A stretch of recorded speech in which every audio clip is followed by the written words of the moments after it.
So look, this part one, just another one of my little story times. So this one is about the grass being green on the other side. And you know, we usually talk about that as in referring to relationships. And this ain't no different. But this one, for me, date back to elementary, 6th grade, Cleveland Street, you know, right? Still at Cleveland Street Elementary.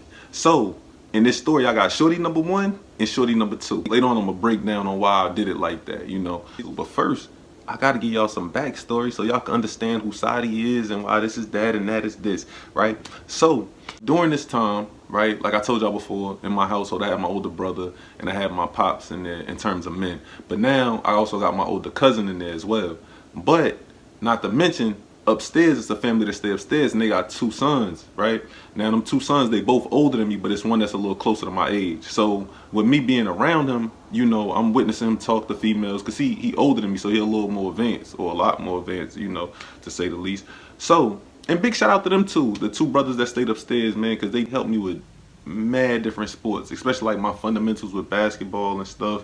My fundamentals with a lot of different sports, you know, and I think that helped with me being athletic and being able to maneuver through mad different sports. Man, they used to be taking me up to Canterbury Park, if you know Canterbury Park, and Salvo Park and all that stuff to play basketball when I was way too little to even be hooping with them, you feel me? And they used to be getting my junk right, you know, with all different sports. So man, big shout out to them for, you know, helping me in those departments with the girls and the sports and all that stuff and athleticism and all of that. All right, back to the story. So what I was saying was, now with all of these men, I'm around all of these men and watching their mannerisms with females. Honestly speaking, man, I grew up around some smooth talking players, for real, you know, who talk that, yeah, they used to be talking that talk. And I'm gonna tell you something, this pimping that I got in my blood, it came from a family tree. My granddaddy was a pimp. My great-great-great-granddaddy was a pimp. I'm talking about pimping, since pimping. It's in your blood, it's in my blood. You know what I'm saying? So I ain't gonna hold you. I used to be taking some of their little lines and going back to elementary school with it. You feel me? Now, did they work? I don't remember. Let's get into school. Alright, so we got shorty number 1 and we got shorty number 2, right? And the reason I break it down, shorty number 1 and shorty number 2, is because shorty number 1, in my personal opinion, was the nicest thing in school. And shorty number 2 was the second nicest thing in school, in my personal opinion, right? So the thing was, with these 2, they was best friends. Alright, so what wound up happening is I wound up going with shorty number 2 because shorty number 1 like hooked us up and stuff. The thing was, shorty number 2 had like a lot of restrictions. I would have to call and act like a girl, or shorty number 1, I had to call on 3-way, you know, for me to talk to shorty number 2. You know, so with her having so many restrictions, me and shorty number 1 got even closer.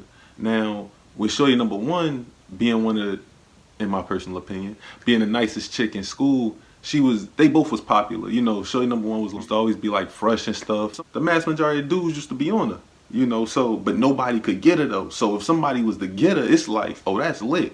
But I'm with shorty number 2, you know what I'm saying? I'm faithful, man, you know what I'm saying? Black men don't cheat, you know.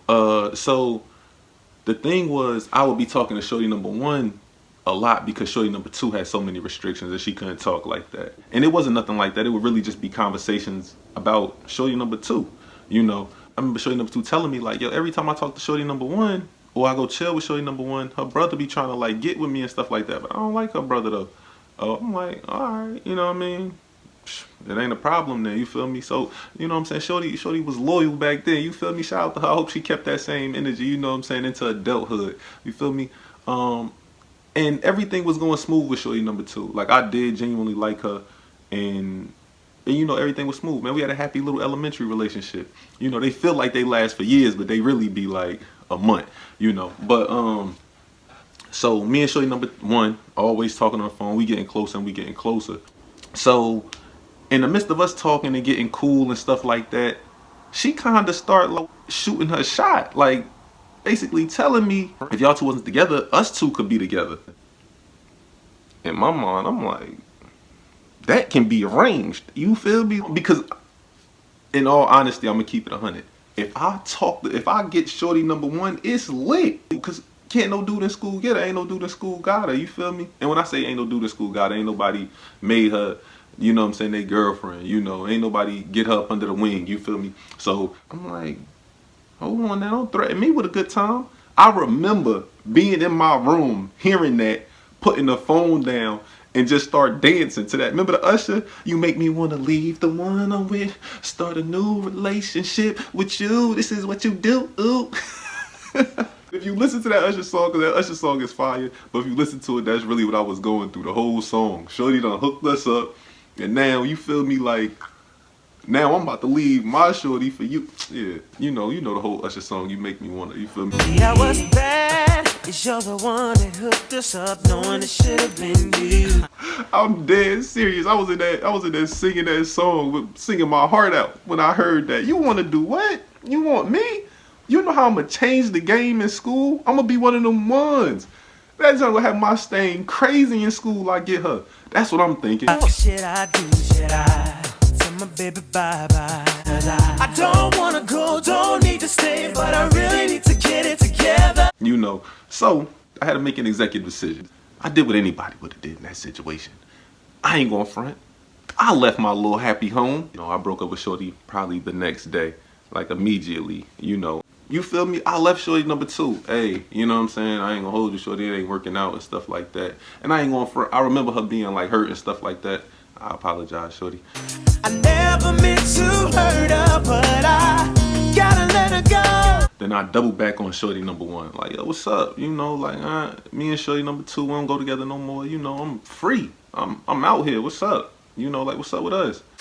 I know y'all want to know what happened, man, but y'all gotta wait to part 2, man. Find out if I became the big dog in 6th grade and got Shorty number 1, or if things went south for me. You know what I'm saying? Wait till part 2 drop, and we gonna talk about it. It's your boy, Sadi. Just my logic.